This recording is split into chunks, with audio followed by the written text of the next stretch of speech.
Everyone to the channel beautiful জার্নির একটা নতুন ব্লগে সবাইকে জানাই স্বাগত। আশা করি সবাই খুব ভালো আছো। আমি মধুমিতা, তোমরা আমার ব্লগ দেখছো সুদূর ম্যানচেস্টার থেকে। সকালবেলায় এখন ঠিক 6:30টার মধ্যেই ঘুমটা ভেঙে যায়। আসলে কোনো কাজ দেখবে টানা বেশ কিছুদিন করার পরে সেটা একটা অভ্যাসে দাঁড়িয়ে যায়। আর আমার সকালে ওঠাটাও ঠিক আস্তে আস্তে সেরকমই একটা কাজ হয়ে যাচ্ছে। তবে হ্যাঁ, ছুটির দিনগুলোতে কিন্তু একটু বেশিক্ষণ ঘুমানোর চেষ্টা করি, কারণ সারা সপ্তাহ ঘুমের ডেফিসিট যেটা হয় সেটা তো পূরণ করতে হবে, তাই না? দেখেছো 6:40 হয়ে গেল। কথায় কথায় সত্যি সময় কোথায় দিয়ে যেন গড়িয়ে যায়। আর দেখো বাইরেটা কি সুন্দর রোদ উঠেছে। আসলে এখন তো দিন অনেক বড় হয়ে গেছে, তাই অনেক সকালেই কিন্তু সূর্যের দেখা পাওয়া যায়। তবে হ্যাঁ, যদি সূর্য ওঠার কথা আগে থেকে হয়ে থাকে তবেই পাওয়া যায়। যাই হোক, এখন চলে এসেছি রান্নাঘরে রিওর লাঞ্চ বানাতে, সাথে আমাদের ব্রেকফাস্ট। ওকে যেটা লাঞ্চে দেবো সেটাই আমরা আজকে ব্রেকফাস্টে খেয়ে নেব, কারণ আজকে শুক্রবার, মনোজিৎ অফিস থেকে চলে আসবে লাঞ্চের সময়, আর আমরা একসাথে লাঞ্চ করব। ওদিকে নুডলসটা বানানো হয়ে গেছে, আর ওকে দিচ্ছি তার সাথে মাখানা আর নাশপাতি। এখানকার নাশপাতিগুলো আবার এরকম লম্বাটে টাইপের হয়, আমাদের দেশের মতো পুরো গোল হয় না। এগুলো খেতে কিন্তু খুবই মিষ্টি। তবে হ্যাঁ, এগুলো না দুদিনের বেশি থাকলেই দেখেছি একদম পাকা পেয়ারার মতো ওরকম নরম হয়ে যায়, তাই ঝটপট দুদিনের মধ্যেই খেয়ে নিতে হয়। মাখানাটাও একটু ঘি দিয়ে রোস্ট করে নিয়েছি, আর ওপর থেকে একটু নুন ছড়িয়ে দিয়েছি। আর গ্যাসটা বাড়ানো ছিল তো খেয়াল করিনি, একা হাতে 3 দিকে সামলাতে গিয়ে ওটা কখন পুড়ে গেছে, তাই পোড়াগুলো তুলে দিলাম, দেখলে আবার খাবে না। যাই হোক, টিফিনটা প্যাক করে নিই, তারপরে আবার বেরোবো রিওকে নিয়ে স্কুলে দিতে যাওয়ার জন্য। এখন আমি আর মনোজিৎ দুজনেই যাই। সকাল সকাল বেরোলে একটু হাঁটাও হয়ে যায়, আর এই সকালের ফ্রেশ এয়ারটাও বেশ ভালো লাগে, তাই একটু দুজন মিলেই চলে যাই টুকটুক করে দিতে ওকে। রান্নাঘরের কাজ মোটামুটি সব কমপ্লিট, এবার গিয়ে রিওকে রেডি করার পালা। চলো যাই।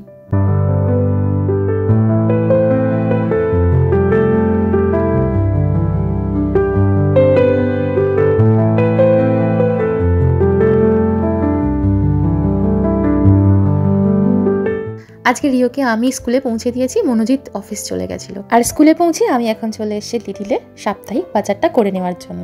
তো কি হয়, একটা টিকিট কাটলেই আমি রিওকে পৌঁছে ওই টিকিটেই চলে আসতে পারি বাড়ি। তো সেই জন্য একেবারে ভাবলাম বাজারটাই করে নিই, দিয়ে বাড়ি ফিরবো। তো আজকে আমি তোমাদের সাথে এই ব্লগে শেয়ার করব যে ম্যানচেস্টারে রিসেন্টলি মার্চ মাস থেকে বিনা টিকিটে যাতায়াত শুরু হয়েছে। বিনা টিকিটে ইন দ্য সেন্স কি টিকিট কাটতে হয় না এরকম নয়, টিকিট কাটতে হয়, কিন্তু তার জন্য কোনো টিকিট মানে কাগজের টিকিট দেওয়া হয় না। একটা যে কোনো নির্দিষ্ট কার্ড বা ফোন বা স্মার্ট ওয়াচ কোনো একটা থেকে তুমি জাস্ট ট্যাপ করবে, তোমার টিকিটের যে টাকাটা সেটা অটোমেটিক্যালি ওখান থেকে ডিডাক্ট হয়ে যাবে, আর তুমি আরামসে বাসে যাতায়াত করতে পারবে। এটা শুধু বাস না, ম্যানচেস্টারে ট্রাম আর বাসে দুটোতেই এটা শুরু হয়েছে। সবজি বাজার, ফল বাজার, আর তার সাথে এই বেকারির কিছু জিনিস আমাকে নিতেই হয়। প্রতি সপ্তাহে নিয়ে যাই, কারণ রিও খেতে ভালোবাসে আর আমরাও খেতে ভালোবাসি। সাথে একটু স্যামন নিলাম, চাটা শেষ হয়ে গেছে। এইবারে এই নতুন গোল্ড টি ব্যাগটা নিয়ে যাচ্ছি, দেখা যাক কেমন হয়। আর তার সাথে নেব একটা ব্রেকফাস্টের জন্য প্রোটিন গ্রানোলা, ইয়েলো কালারের, মানে হানি সিডটা নিয়ে যাই। আজকে অ্যামন্ড দেওয়াটা নিয়ে যাচ্ছি, তো জানি না কেমন হবে, সবই নতুন নতুন জিনিস। সাথে নিচ্ছি একটা স্প্রিং রোলের প্যাকেট। এই স্প্রিং রোলগুলো খেতে কিন্তু বেশ ভালো হয়, 30টা করে আছে, তো এরকম একটা বড় প্যাকেট নিয়ে নিলাম। এটা ভেজিটেবল স্প্রিং রোল। ব্যাস, আমার বাজার দোকান করা হয়ে গেছে। এবার এগুলোকে বিল করবো, ঝটপট করে ব্যাগে পুরে যাবো বাড়ি। তো যবে থেকে এই ট্যাপ অ্যান্ড গোটা শুরু হয়েছে, তো আমি বাসে করে যাতায়াত করলে, মানে যেদিন আমি ধরো যাতায়াত করেছি সেই দিন কিন্তু টাকাটা টোটাল কাটে না, তার পরের দিন গিয়ে টোটাল টাকাটা কাটে। কারণ যদি কেউ ডে পাস কাটে তাহলে সেক্ষেত্রে সেটা পরের দিন ভোর 4টে পর্যন্ত ভ্যালিড থাকে, তাই 4টের পরে গিয়ে সমস্ত টাকাটা ডিডাক্ট হয়। বাড়ি ফিরে চলে এসেছি এখন রান্নাঘরে, কারণ বেলা অনেকটা হয়ে গেছে, রান্নাবান্না করতে হবে, কারণ মনোজিৎও আসবে লাঞ্চ করতে। এইটা হলো এই যে স্লাইসড কার্লি কেল। এখানকার মানুষ এটা দিয়ে স্যালাড খায়, তবে এটা আমি ক্লিয়ারেন্সে সেদিন দেখতে পেয়ে নিয়ে এসেছি। এর আগেও আমি শর্টসে দিয়েছিলাম এই শাকের চচ্চড়ি, তো সেদিন এটা দেখতে পেয়ে নিয়ে এসেছি। আর এটা দিয়ে আজকে বানাবো পোস্ত, আর রেসিপিটাও তোমাদের সাথে শেয়ার করব। এর পাতাগুলো হচ্ছে কতকটা ওই কুমড়ো পাতার মতো, কিন্তু একটু বেশি কোঁকড়ানো, আর ওরকমই টেক্সচার। আর সাথে অল্প অল্প করে ডাঁটাও রয়েছে, বেশি নেই, এই যে অল্প করে রয়েছে। তো খেতে কিন্তু বেশ ভাল লাগে। আমি একবার বানিয়েছি এর আগে, এটা আমার সেকেন্ড টাইম এই কার্লি কেল দিয়ে পোস্ত বানানো হবে, তো তোমাদের সাথে রেসিপিটা শেয়ার করবো। চলো, এটাতে রয়েছে 160 গ্রাম আর দাম নিয়েছে 61 পয়সা, মানে আমাদের ইন্ডিয়ান কারেন্সিতে 61 টাকা, আর এটার অ্যাকচুয়াল প্রাইস হচ্ছে 100 টাকা। তো আমি আজকে কেল শাকের পোস্ত বানাবো, সেই জন্য এখানে পোস্ত আর অল্প একটু সর্ষে দিয়েছি, এতে করে একটু বেশ মাখো মাখো হয়। এটাতে যেহেতু সাদা সর্ষে আছে তেতো হবে না। শুকনো প্রথমে একবার ঘুরিয়ে নেব।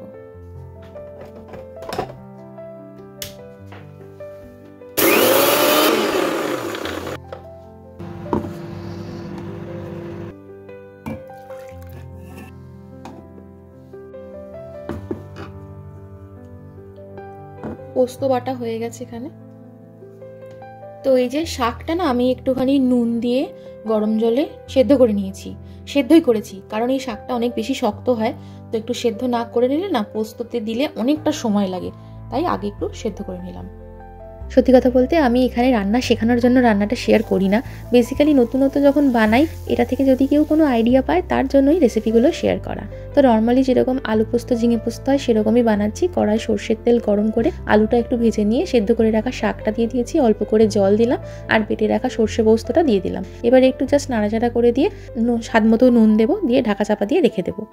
আমরা যেখানে থাকি সেখানে ইন্ডিয়ান স্টোর না থাকায় ইন্ডিয়ান সবজিপাতি আমরা খুব একটা পাই না, তবে বাড়ি থেকে বেশ খানিকটা দূরে গেলে সবই পাওয়া যায়। তবে যেহেতু হাতের সামনে এই ব্রিটিশ গ্রসারি স্টোরগুলো আছে আর সেখানে এই ধরনের জিনিসপত্রগুলো ইজিলি চোখে পড়ে, তো সেগুলোকে একটু অল্টারনেটিভলি ব্যবহার করে বাঙালি রান্নাবান্না করার চেষ্টা করি, যাতে করে আমাদের টেস্ট বাটকে ওগুলো ম্যাচ করতে পারে। নাহলে এখানকার মতো করে খেলে তো আর ওগুলো আমাদের ভালো লাগবে না, সেই জন্য। ওদিকে পোস্তটাও হয়ে গেছে, আর আজকে বানিয়েছি চিংড়ি মাছের রেজালা, যেটা রেসিপি আমি খুব শীঘ্রই আমার শর্টসে পোস্ট করব। রান্নাবান্না কমপ্লিট করে এখন যাবো রিওকে আনতে, আর ও ফিরলে তারপর একসাথে আমরা তিনজনে লাঞ্চ করব। চেষ্টা করি শুক্রবারগুলোতে একসাথে সবাই মিলে লাঞ্চ করার। সাধারণ মানুষের সুবিধার্থে লন্ডনের মতো বড় শহরে এটা কিন্তু অলরেডি রয়েছে, তবে এই ট্যাপ অ্যান্ড গো ম্যানচেস্টারে শুরু হওয়াতে খুব সুবিধা হয়েছে সবার।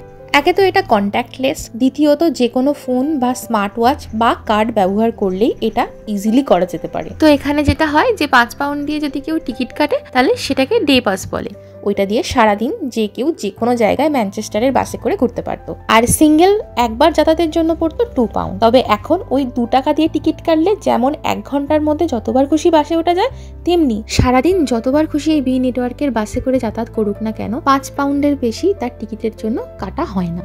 আগে যেটা হতো, আগে থেকেই 5 পাউন্ডের টিকিটটা কেটে রাখতে হতো আর টিকিটটাকে সঙ্গে করে নিয়ে রাখতে হতো, এখন আর সেটা করতে হয় না। তবে একটা নির্দিষ্ট ডিভাইস থেকেই সারাদিন টিকিটটা কাটতে হবে, তবেই কিন্তু এই সুবিধাটা পাওয়া যাবে। আর সেই জন্যই আমি বাসে উঠে জাস্ট এই যে কার্ডটা ট্যাপ করলাম আর আমার টিকিটটা কাটা হয়ে গেল। এটা হওয়ার জন্য মানুষের যাতায়াতটা অনেক বেশি কনভিনিয়েন্ট, হ্যাসেল ফ্রি হয়েছে, আর তার সাথে সাথে অনেক কাগজ কিন্তু প্রতিদিন বেঁচে যাচ্ছে, যেটা কিন্তু আমাদের প্রকৃতির জন্য অনেকটাই ভালো জিনিস। আমরা যে রুটে বাড়ি ফিরি স্কুল থেকে, তো ওই রুটে না ট্রামের কাজ হচ্ছে, সেই জন্য আমাদের অনেকটা আগিয়ে এসে নামতে হচ্ছে, ওই স্টপেজটা বন্ধ রয়েছে কাজের জন্য।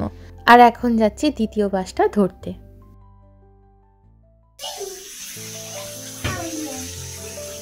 কি করছিস তুই এটা? হ্যাঁ কি করছিস? হ্যান্ড প্রিন্ট দিচ্ছিস? দেখো দেখো দেখো, স্নান করতে ঢুকে এখানে হ্যান্ড প্রিন্ট দিচ্ছে, স্কুল থেকে এসে স্নান হচ্ছে, এখানে হ্যান্ড প্রিন্ট দিচ্ছে। ওই ও শাওয়ার পেয়ে আর কোনো ছাড় নেই। কই রে তুই কি করছিস? দেখো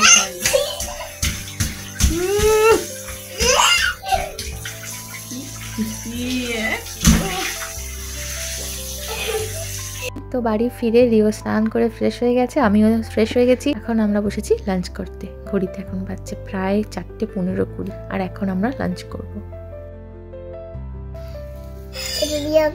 না আগে শাক দিয়ে, সবাই তাই খায়। কেন? শাকটা আগে ড্রাই, ওটা আগে তারপরে ঝোল, এটাই নিয়ম। এখন বাজছে ঘড়িতে 5:10, ঠিক আছে? আমরা এই জাস্ট 15 মিনিট আগে ভাত খেয়ে উঠলাম, আর এখন আমি খাচ্ছি রসগোল্লা শেপের লেবু। আর একজন কি করছে দেখো, আর একজনকে দেখো এখানে বলে আমায় দরজাটা খুলে দাও, আমি রোদে বসে লেবু খাবো। হাই, হ্যালো, কি খাচ্ছ তুমি? লেবু খাও। যেহেতু কালকে স্কুল নেই, ছুটি, শনিবার, তাই আজকে রিওকে বিকালবেলার দিকে নিয়ে এসছি একটু পার্কে। আর মনোজিতও এসছে প্রথমবার অনেক দিন পরে ক্রিকেট খেলতে। ওদের সেই ক্রিকেট খেলা হতো গ্রীষ্মকালে, সেটাই শুরু হয়েছে বেশ কিছুদিন। তো ও শরীরটা খারাপ থাকার জন্য আসতো না, এবার আসা শুরু করেছে।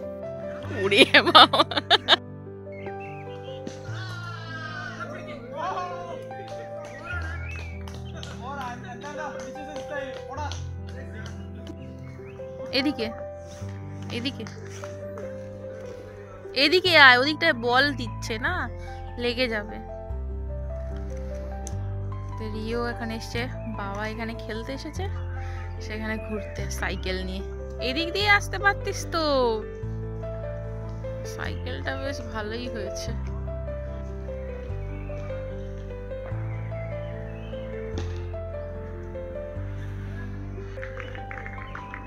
হাই।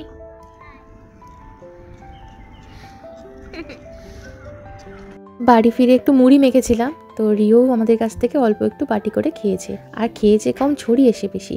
আমি বলেছি যে মুড়িগুলো ছড়িয়েছো, বাটি করে তুলে ডাস্টবিনে ফেলে দাও। আমাকে বলেছে না। তারপরে আমি বলেছি যে তুমি মাকে না বলেছো তো, মা খুব স্যাড হয়েছে। তারপর কি হলো কে জানে, দেখলাম নিজেই টুকটুক করে মুড়িগুলো তুলে ফেললো।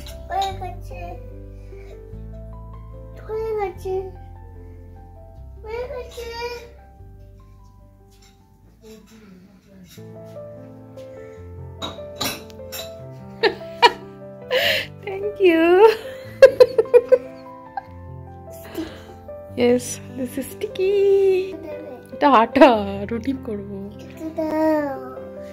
একটু দাও, আমার হাতে দাও।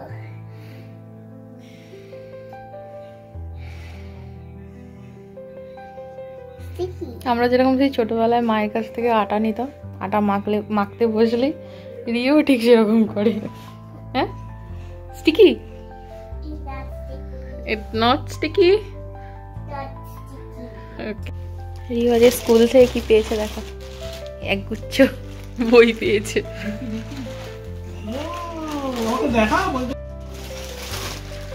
ওদের স্কুলে স্টোরি বুক, প্রচুর স্টোরি বুক বার করে দিয়েছে ক্লাসের বাইরে। হ্যাঁ হ্যাঁ হ্যাঁ হ্যাঁ, তো ওইগুলো বলেছে যার যত লাগবে নিয়ে যাও। প্রচুর স্টোরি বুক, প্রচুর না, অনেক, দুটো পুরো বাস্কেট ভর্তি একদম। রিও মনে হয় 4-5টা বই নিয়ে এসেছে। 5টা এনেছিস না? দেখা কটা কি কি এনেছিস দেখা প্রথমে। এইটা একটা, এটা কি সান্টা সরাস, এটা একটা ক্রিসমাসের বুক। আরো আছে, দাঁড়া দাঁড়া ঢেলে দি। এই যে এটা হচ্ছে row row row your boat, বুঝিস? এটা একটা, এইটা রিও নিয়ে পছন্দ করেছে। কি ওয়েদার, মনে হয় সব সিজন গুলো আছে। হ্যাঁ, এই যে খুব সুন্দর বইয়ের কোয়ালিটিটা, এত সুন্দর পিকচার আছে। নেক্সট হচ্ছে দ্য রেনি ডে, এটাও বেশ ভালো। দাঁড়া এটা দেখাই খুলে। এই যে রেনি ডেতে কি করে সবাই, কি এই যে রেনবো হয় সব। আর একটা কি, দ্য ফার্স্ট স্নো। এই যে ওয়াও, আমরা সে একটা গল্পের বই নিয়ে এসেছিলাম না, এ পাপিজ ফার্স্ট ক্রিসমাস। এটা হচ্ছে দ্য ফার্স্ট স্নো, এই বেবি ডিয়ারের ফার্স্ট স্নো, বুঝেছিস? 1 2 3 4 5 আরো ছিল, প্রচুর বই ছিল, আমরা 5টা নিয়েছি, তাই তো? আমি 5টা বলেছি। হ্যাঁ, তো এর সাথে সাথে আজকের মতো ভিডিওটা এখানেই শেষ করছি। যদি ভিডিওটা ভালো লাগে অবশ্যই বলবো লাইক করো, কমেন্ট করো। আর যারা নতুন দেখছো প্লিজ পারলে চ্যানেলটা সাবস্ক্রাইব করে নিও। সবাই খুব ভালো থেকো, সাবধানে থেকো, সুস্থ থেকো। দেখা হচ্ছে নেক্সট ভিডিওতে।